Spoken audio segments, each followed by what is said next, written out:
Nah, ini berarti masalahnya fikih. Oke. Jadi apa yang Anda lakukan itu mind blowing sekali, mind blowing. Bagaimana bisa? Assalamualaikum warahmatullahi wabarakatuh dan masih bersama Kang BF Channel di sini dan kali ini kita bakal react nih ceramahnya Ustadz Adi Hidayat, potongan ceramahnya tentang bagaimana jika imam kurang fasih bacaannya.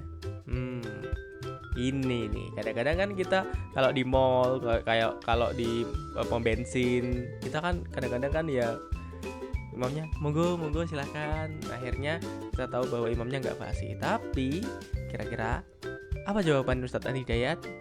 Langsung saja kita react.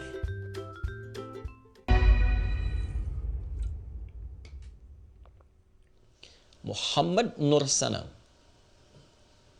Bismillah. Assalamualaikum. Waalaikumsalam warahmatullahi. Assalamualaikum Ustaz. Waalaikumsalam warahmatullahi wabarakatuh.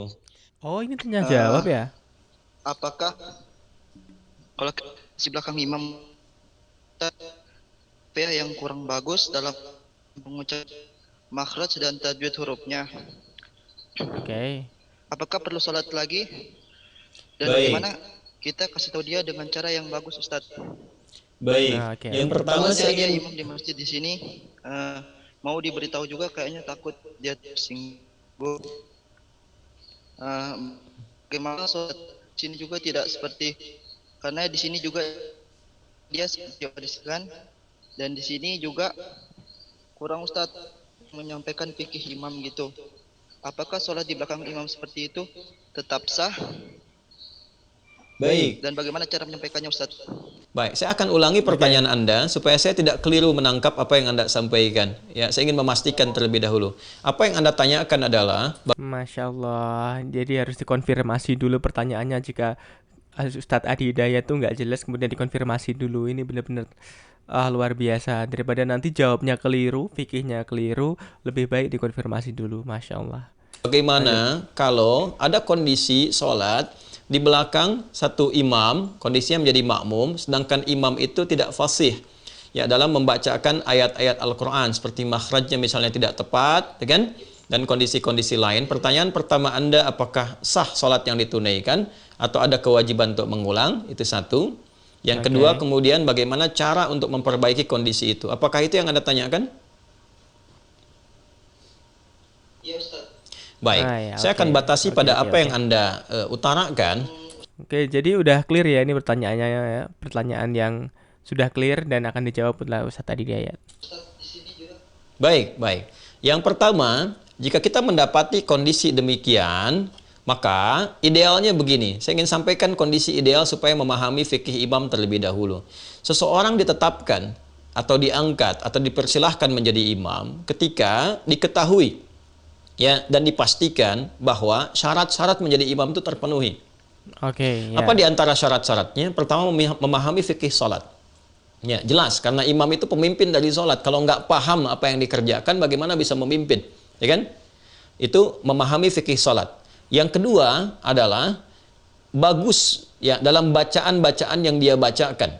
Oke. Ya, karena nanti bacaan-bacaan imam itu termasuk yang mengcover bacaan makmum dan gerakan diikuti. Jadi paham tentang fikih sholat, bagaimana mengerjakan dari awal sampai akhir karena diikuti imam itu. Yang Oke. kedua, bacaannya bisa mewakili makmum. Itu yang tercover dalam hadis Nabi sallallahu alaihi wasallam, "Innama ju'ilal imamu liyutamma bih, fa qira'atul imami qira'atul ma'mum." Oke. Ya, adapun imam dijadikan untuk diikuti. Bagaimana kita bisa mengikuti? Kalau imam memahami sehingga benar dari awal sampai akhir. Ini juga filosofinya dalam kehidupan. Kalau kita ingin mengangkat imam dalam kehidupan kita misalnya, apapun itu.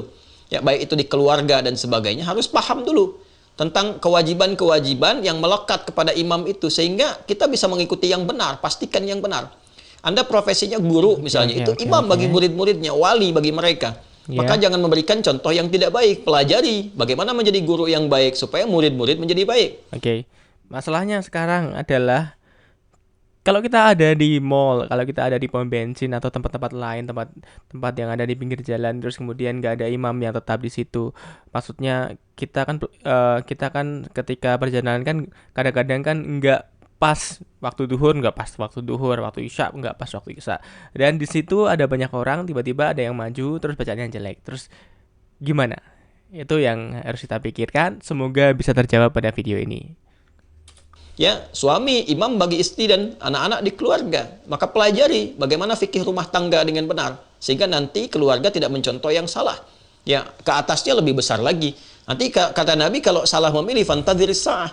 Ya, tunggu akan ada masa-masa sulit nantinya gitu ya, dan akan menghasilkan atau menghadirkan situasi yang tidak kondusif dalam berkehidupan. Oke. Maka ini digambarkan lewat latihan sholat. Sholat itu jadikan ketat. Maka yang pertama dipastikan adalah orang-orang yang paham fikih sholat, bacaannya baik, benar, bagus. Ya, baru nanti di antara sekian yang banyak ada senioritas. Siapa yang paling senior, yang pengalamannya banyak. Oke. Kan yang paling senior itu kalau paham fikih sholatnya, bacaannya cukup baik gitu kan. Nah, kemudian baik itu ukuran tajwid ya, bukan ukuran lagu, ingat. Baik itu ukuran tajwid, bukan ukuran lagu. Oh, iya. Kadang ada yang Paham. irama lagunya bagus, tapi kadang-kadang Tajwidnya dengarnya jelek. telinga kita panas gitu. Telinganya nggak enak dengar. Oke, Kenapa? oke. Karena makhrajnya itu Oke. berantakan, sifatnya berantakan. Ini berpengaruh juga. Seru nih, Jadi yang seru. dimaksud ukuran tajwid. Kalau udah ada bagus misalnya dari ukuran fikih salatnya, kemudian bacaannya bagus, lihat dari faktor usia. Ya, Oke. usia ini sangat menentukan karena semakin dia senior, ya usianya semakin di atas kita, itu kan sudah makin lama sholat. Semakin banyak lama sholat, semakin jauh hubungannya dengan Allah terpatri. Ya, semakin kuat dia, semakin terhubung dengan Allah, semakin cepat doanya terkabul. Insya Itu Allah. diantara makna-maknanya. Ya. Nah, kalau ada 3 kondisi ideal ini, selesai. Makanya sebelum menentukan imam itu, ya, maka harus dipahamkan dulu tentang fikih imam. Baik, kalau sekarang kita sudah masuk ke satu lingkungan, ternyata didapati kondisinya seperti itu, bagaimana? Ya, kalau kita merasakan parah ini sifatnya, maka di situ kita diperkenankan untuk mengulang. Bahkan nanti kalau mengetahui benar-benar ada yang keliru, salah makna dan sebagainya, ada kewajiban untuk mengulang. Waduh, ini berat ini bos, berat ini. Jadi teman-teman kalau kalian sedang berada dalam posisi seperti ini, ingat ya, bahwa kalau kalian tahu, itu harus mengulang. Kalau misalnya parah ya. Oke lanjut. Ya, kondisi-kondisi demikian. Adapun bagi makmum yang tidak tahu, ya sudah berjalan seperti biasa, makmumnya nggak ngerti gitu. Yang taunya pokoknya ini yang terbaik, ya. Maka mereka ma'dzur. Ya, ditoleransi itu karena ketidaktahuannya. Rufi'al qalam, ketidaktahuannya. Tapi bagi Anda yang tahu, setelah Anda mengulang salatnya, Anda punya kewajiban untuk memberitahu bagaimana caranya. Kembali ke Quran surah ke-16 ayat 125. Pelajari karakter orangnya. Ya, kadang-kadang kan ada orang yang sudah merasakan dia benar, sudah lama kan, sehingga kalau sesuatu yang sudah mengakar lama itu kadang tidak mudah untuk diluruskan. Benar sekali. Maka caranya bagaimana? Ya, caranya Anda bisa mendatangkan orang lain yang lebih fasih, lebih baik dengan mengusulkan. Bukan mengusulkan untuk mengganti. Ya, mengusulkannya bagaimana? Misalnya tentang kita belajar. Ya, diusulkan oleh Anda bagaimana kalau kita belajar jangan hanya imamnya yang pandai bacaan, ya dengan cara yang baik. Kami juga ingin pandai-pandai bacaan supaya bisa jadi imam di rumah dan sebagainya. Anda ngusulkan, boleh nggak kalau kita ngaji dengan ustadz-ustadz kita mengundang untuk mengajari kami kalau imam tidak sempat punya waktu semuanya. Jadi imam juga merasa terangkat, terhormat, kita datangkan yang lain pada saat yang bersamaan ketika datang orang yang mengajar, imamnya ada atau diperkenankan kemudian membaca sholat, dia bisa mengerti, itulah memahamkan dengan hikmah. Ya, tidak, dan kita ingat ya, memberitahu orang yang belum tahu itu ya bukan dengan cara yang kontraproduktif. Ya, apa dengan misalnya menghukumi atau mencaci atau misalnya berprasangka negatif, itu jauhi semua itu. Ya, orang belum tahu itu diberitahu. Dan cara memberitahu itu ada sendinya, ada jalannya juga. Saya ingin ambil contoh begini, kasusnya agak mirip-mirip dengan apa yang Anda alami. Ini saya alami sendiri, karena itu saya berbagi dengan Anda. Nah, Satu kali, seru. Ini seru nih. Ini pengalaman pribadi Ustadz Adi Dayat, mari kita dengarkan dengan seksama. saya awal datang pertama ke Indonesia, ada satu tempat tuh yang saya bimbing. Itu tempat itu ada berkumpul pejabat-pejabat gitu, yang rata-rata juga sudah pensiun. Nah, kadang lupa jabatan dunia itu dikiranya itu juga sama dengan jabatan akhirat. Jadi kalau di kantor jadi imam, di masjid harus jadi imam. Nah, ini yang menarik. Begitu awal saya datang ke situ, wah ini menarik nih, ada persaingan imam positif tuh. Bagus menurut saya. Ini kita kalau melihat dengan rahmat itu, ya semua ada peluang kebaikan. Wah ini bagus nih saya pikir. Ya, Masya Allah ini pengen di kantor imam, di masjid pengen jadi imam. Hanya kadang-kadang gitu, telinga kadang panas kok dengarnya begini. Ada yang keliru, ada yang macam-macam. Lalu saya coba sampaikan, karena kita datangkan untuk mengajar. Ustadz gitu kan, sampai ke situ. Ya, Masya Allah Pak, saya bilang, Bapak luar biasa jadi imam. Ya itulah Ustadznya. Hanya begini saya sampaikan, Pak. Jadi imam itu kan ada kualifikasinya, ya, ada syarat-syaratnya. Bacaan-bacaan kita itu harus baik, harus memahami, dan jawabannya juga bagus. Justru Ustadz, saya ini jadi imam supaya tahu kalau saya salah bisa dibenarkan makmum. Nah ini berarti masalahnya fikih. Oke. Jadi apa yang Anda lakukan itu mind blowing sekali, mind blowing. Bagaimana bisa orang yang nggak tahu fikih sholat tiba-tiba aku pengen jadi imam biar nanti diingatkan makmum. Ingat jabatan Anda ya. Makmum Anda itu anak buah Anda, nggak mungkin langsung negur Anda. Gitu. Lanjut. Ada keinginan jadi imam, cuman belum tahu jalan. Kita apresiasi itu. Saya bilang bagus Pak. Nah, supaya Bapak pilih yang mana? Banyak dibenarkan makmum atau Bapak nggak usah dibenarkan oleh makmum? Ya tahunya harus bagus. Saya berikan caranya Pak, tipsnya. Bapak jadi imam, ya, yang nggak akan dikoreksi oleh makmum. Ya, sambil menunggu itu kita mantapkan juga supaya bacaan Bapak lebih bagus. Mau tuh. Caranya bagaimana Ustadz? Hari ini saya akan tempatkan Bapak tetap dalam posisi imam karena saya diperkenankan untuk mengatur di masjid itu. Ya, saya bilang Pak, Bapak tetap jadi imam, nanti spesial zuhur dan asar. Zuhur dan asar. Maghrib, isya, subuh, ya, itu nanti saya dan santri yang pimpin. Jadi Bapak nanti sambil Bapak ngimamin, saya berikan waktu spesial untuk tahsin, ya, sama santri-santri ini supaya disupport. Pokoknya Bapak senang baca apa, itu kemudian kita supportkan dulu. Ya, perbaikin, tapi tidak menurunkan statusnya sebagai imam. Tetap Bapak nanti imam, ya, di duhur dengan asar. Duhur asar kan bacaannya sir, bukan jahar. Siapa yang mau luruskan orang baca sir? Jadi, ya itu dia baca pokoknya duhur dengan asar jadi imam. Jadi kita nggak turunkan statusnya tetap sebagai imam, saat bersamaan tingkatkan kualitasnya. Masya Allah. Ya, dan itu sepakat.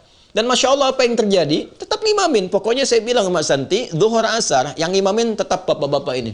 Ya, apa yang terjadi? Masya Allah, mereka ngimamin, senang. Zuhur, mereka atur sendiri jadwalnya. Zuhur Bapak A, kemudian asar Bapak B. Maghrib, isya, subuh, kita datangin yang bagus-bagus. Ya, begitu disampaikan yang bagus-bagus, maju ke depan, bacaannya bagus, jamaah makin banyak. Ya, setelah makin banyak, kedengaran bagus, nah, kita tunjukkan dengan hikmah. Pak, barangkali Bapak mau ngimamin yang maghribnya, nanti setelah ini, nggak usah Ustadz, itu aja, itu udah ada bagus katanya. Jadi sudah ada kesadaran di situ. Begitu ada kesadaran, dia ingin meniru. Karena itu kemudian dia belajar. Begitu belajar, sudah bagus, kita naikkan. Ya, satu-satu. Pak, Bapak ngimamin ya besok maghrib.